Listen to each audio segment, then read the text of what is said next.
안녕하세요, 김경민입니다. 오늘의 저의 참견의 주제는 아버님 유형편 마지막 제3탄 간헐적 자금 압박형, 그리고 새롭게 들어가는 학생 유형편 제1탄 4차 천재형입니다. 그러면 마지막 아버님 유형편 들어가 볼까요? 이 유형의 아버님의 특징은요, 첫 번째, 요즘은 우리나라 부부들이 정말 많이 맞벌이를 하고 있지만요, 이 유형의 아버님께서는 주로 경제활동을 전담하시고 어머님께서는 전업주부이신 경우가 많습니다. 그래서 자녀들의 교육과 학습에 아버님께서 깊이 관여하신다라기보다는 1년에 한 2번, 3번 불시에 식사하시면서 성적표 갖고 와봐라 라고 아이들의 학습 상황을 체크하시는 그런 유형이라고 보시면 될 것 같습니다. 두 번째 특징, 이 유형의 아버님의 두드러진 특징이죠. 아이가 그 성적표를 가져왔을 때 아버님이 마음에 들지 않는다. 그러면 아버님께서 글쎄 너 이 과목이 특히 어렵니? 뭐가 문제야? 뭐가 잘 안 돼? 라고 해주시면 얼마나 좋겠습니까마는 아버님께서는 대뜸 그 돈 들이고 이거밖에 못하는 거야? 아, 도대체 그 돈을 가지고 뭘 하는 거야? 내가 너한테 드린 돈이 얼마인 줄 알아? 라고 어머님과 자녀를 한꺼번에 비난하시는 그런 유형이라고 보시면 될 것 같습니다. 그럼 이 유형의 아버님의 문제점과 나름의 해결법을 말씀드리도록 하겠습니다. 첫 번째 문제점, 양치기 아버님이 되신다는 겁니다. 무슨 말씀이냐고요? 양치기 소년 이야기 있지 않습니까? 그것과 똑같아진다는 이야기입니다. 아이들에게 자, 사교육 다 그만둬. 그 돈 진짜 아무 쓸모가 없이 길가에다 내버린 거다 라고 하셨을 때는 아이들이 바짝 긴장을 합니다. 아, 진짜 우리 아빠가 나한테 이제 아무런 투자도 안 할 건가 봐. 아, 내가 조금 더 열심히 할 걸 그랬어 라고 긴장합니다. 그런데 우리나라 현실상 사실은 아버님께서 그렇게 사교육을 아무것도 안 시키겠다라고 하셨을 때 1차적으로 아버님께서 불안하십니다. 아, 진짜 그래도 되나? 요즘 시대에 아무것도 안 시켜도 되나? 두 번째, 어머님께서 만류하십니다. 당신 미쳤어? 지금 쟤 열심히 하고 있고 당장 지금 성적이 안 올라서 그렇지 차차차차 좋아지고 있어. 지금 이 상황에서 저걸 다 끊어버리면 쟤 보고 어떻게 하라는 거야? 라고 어머니께서 강력하게 반대를 하실 겁니다. 그러면 아버님께서 탁 선언하신 다 그만둬! 이거는 물거품이 되어버리는 겁니다. 이것이 한 번, 2번, 3번이 지나가면 아이들도 학습 효과란 게 있습니다. 아버님께서 너희들 공부 열심히 해라, 똑바로 해라, 아빠가 참 힘들게 벌고 있는 거 너희들에게 아낌없이 투자하는 거야 라는 의미로 다 그만둬! 라고 하실 때마다 아이들은 네, 죄송합니다 하고 긴장한 듯 코스프레를 할 수 있다는 겁니다. 왜냐? 아버님께서 아무리 그렇게 화를 내셔도 내 생활에는 변하는 게 없다. 난 여전히 즐겁게 학원 다니고 친구들하고 재밌게 지낼 수 있어. 라고 아이들은 생각하고 있기 때문입니다. 두 번째 문제점, 이 생색의 문제점입니다. 무슨 말씀이냐고요? 제가 어릴 때는 참 생색내는 사람들을 극단적으로 싫어했습니다. 왜 저럴까? 할 거 다 하고 왜 저렇게 생색을 내? 그런데 이제 어느 정도 나이가 들고 보니 생색을 내는 사람들이 치사하고 인성이 나쁜 사람이 아니구나. 그냥 캐릭터였구나 라는 걸 저는 깨닫게 됐습니다. 그런데 그 10대 중후반의 아이들이 그걸 깨달을 리가 없습니다. 나중에 아빠라는 이미지를 떠올리면 우리 아빠는 나를 돈 가지고 압박했어. 툭 하면 10원도 투자 안 할 거야. 너는 아무것도 못해. 이런 식으로 나를 압박했어. 이런 이미지로 아버님의 인상이 남는다는 겁니다. 아버님은 잘 되라고, 더 열심히 하라고 강한 압박을 주신 건데 아이 입장에서는 그런 물질적인 아버지로 그렇게 각인되었다는 겁니다. 이게 얼마나 아버님 입장에서는 억울한 일입니까? 그렇지 않습니까? 정말 내가 어렵게 벌고 내 미래, 나의 꿈은 저 자식들 뿐인데 최선을 다했는데 나중에 아빠를 어떻게 생각하니 물어보면 아빠 나 어릴 때 돈 가지고 압박했잖아. 이런 대답이 나온다면 이건 진짜 답답할 노릇입니다. 그러면 대처법은 뭘까요? 아버님, 그냥 쓰든지 말든지 yes or no, 제로 아니면 100% 선택을 하십시오. 진정으로 아버님께서 사교육이 저놈의 자식한테 필요 없다라고 생각하시면 단호하게 모든 걸 중단시키시는 겁니다. 두려워하지 마십시오. 아버님의 교육 방침이니까요.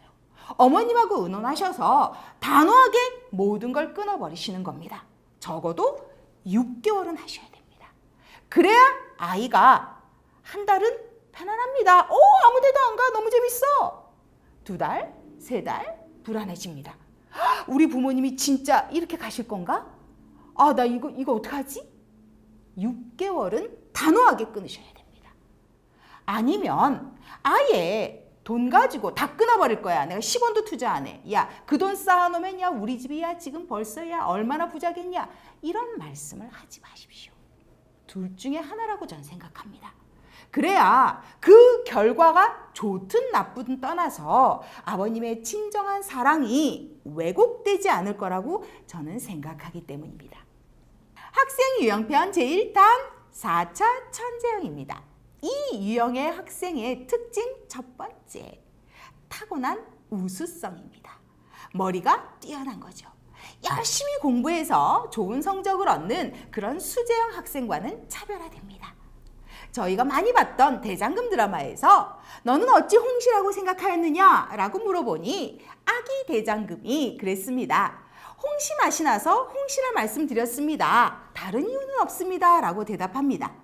이 경우와 똑같다고 보시면 됩니다. 이런 유형의 학생들이 제가 가르쳐주지도 않았는데 너무나도 높은 고난도의 문제를 풀 때 제가 물어봅니다. 너 이걸 어떻게 풀었니? 라고 물어보면 그냥 이렇게 풀었어요. 라고 대답합니다. 본능적으로 푼 겁니다. 많은 학생들이 부러워하는 유형입니다. 두 번째 특징, 이 유형의 학생들은 그 뇌 안에서 무엇이 돌아가는지를 저같이 평범한 사람들이 가늠하기가 어렵습니다. 그런 유형의 학생에 제 제자가 있어 제가 한 번은 물어봤습니다. 너는 주로 무슨 생각을 해? 라고 물어보니 그 학생이 대답했습니다. 선생님, 저는요 사람 구경하는 게 너무 재밌어요 라고 했습니다. 너무 뜻밖의 대답이어서 제가 사람 구경? 그랬더니 그 학생이 그랬습니다. 이 사람은 이렇고 저 사람은 왜 저렇게 행동을 할까? 또 저 사람은 왜 저렇게 행동을 할까? 이게 너무 재미있답니다. 그래서 그 학생이 24시간이 있다면 자는 시간, 먹는 시간을 빼고는 거의 대다수의 시간을 사람 구경으로 보내고 있었고 공부에 투자하는 시간은 사실 굉장히 미비했습니다. 이렇듯 이렇게 천재형의 학생들에게 있어서 그 뇌 안을 채우고 있는 구성이 뭘까라는 건 뜻밖의 내용물이었다는 겁니다. 그럼 이 4차 천재형 유형의 학생의 문제점과 해결책을 말씀드리도록 하겠습니다. 한마디로 요약됩니다. 인성의 문제점입니다. 그 학생이 타고나기를 인성에 문제가 있다, 흔히 말하는 4가지가 없다, 이 말씀을 드리는 게 아닙니다. 주변에서 그 아이를 그렇게 만들 위험이 높다라는 말씀을 드리는 겁니다. 1개를 가르쳐주면 10개를 아는 학생이 있다. 선생님 입장에서 정말 이쁜 학생입니다. 그런데 그런 유형의 학생들은 1개를 가르쳐주면 50개, 60개 고속도로를 달리듯이 확 달려버립니다. 선생님들 입장에서는 그 학생이 어찌 이쁘지 않을 수가 있겠습니까? 세상에 아유 저런 학생만 있으면 내가 선생을 하는 보람이 있겠다. 한편으로는 아유 저런 머리 나도 부럽다 라고 하십니다. 그렇기 때문에 그 학생의 태도가 다소 학생의 자세에서 어긋나다든가 또는 언사가 건방지다 이런 경우가 생겨도 그걸 교육하려고 하시는 선생님이 드문 것이 현실입니다. 예를 하나 들어보겠습니다.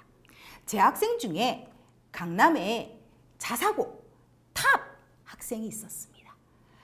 천재형이다 라고 소문이 자자한 학생입니다.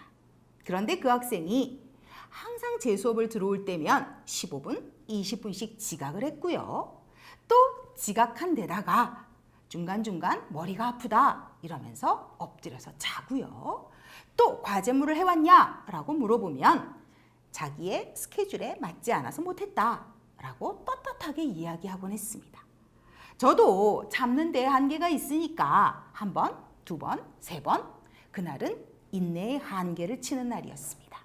그래서 누구누구야 너는 선생님하고 더 이상 수업을 할 필요가 없겠다 라고 말하고 집으로 보냈습니다. 한 30분 후에 난리가 났습니다. 데스크에 연락이 오고 어머님, 아버님께서 달려오셨습니다. 내용을 들어보니 그 학생이 집에 가는 내내 엉엉 울면서 갔답니다. 그리고 집에 가서도 문 잠그고 울고 있다는 겁니다. 뭐 아버님, 어머님 당황하셨죠. 특히 어머님께서는 막 눈이 여기까지 올라와 계셨습니다. 제가 말씀드렸습니다. 아버님 아들이 전 세계에서 가장 우수한 두뇌를 가진 것도 아니고 우리나라에서 가장 우수한 두뇌를 가진 것도 아니지 않습니까? 그런데 저 아이의 태도는 어떻게 하실 겁니까? 아버님은 금방 수긍하셨습니다. 맞습니다, 선생님. 하지만 어머님께서는 아무 말씀도 하지 않으셨습니다. 여전히 눈꼬리는 여기까지 올라와 있으셨습니다. 아버님이 계시고 제가 하는 말이 틀리지 않았으니 어머님께서 저에게 험한 말씀을 못하신 거지 그 표정으로 저에게 다 말씀하셨습니다. 뭐냐? 내 금쪽 같은 아들, 저 똑똑한 내 아들, 내 인생의 자부심인 내 아들을 네가 그렇게 거부하고 울렸냐? 아주 굉장한 비난의 눈빛을 저에게 보내셨습니다. 선생님들께서 주변에서 그 아이를 그렇게 만드신 겁니다. 어머님께서도 그렇게 가르치시면 나중에 아이에게 큰 원망을 들으실 수도 있다고 전 생각합니다. 어머님의 그런 교육 방침이 그 아이가 나중에 사회 나가서 많은 사람들과 부딪힐 수 있는 근본적인 원인이 될 수 있다는 걸 아셨으면 좋겠습니다. 이렇게 천재형인 아이들에게는 학습, 이래라 저래라, 하루에 몇 시간 이런 거를 가이드할 필요가 없습니다. 왜냐? 그 학생들은 공부의 시간과 유형에 상관없이 본능적으로 우수한 학생이기 때문입니다. 문제는 그 아이가 머리가 우수한 거지 인성이 성숙된 게 아니라는 말씀을 드리고 싶은 겁니다.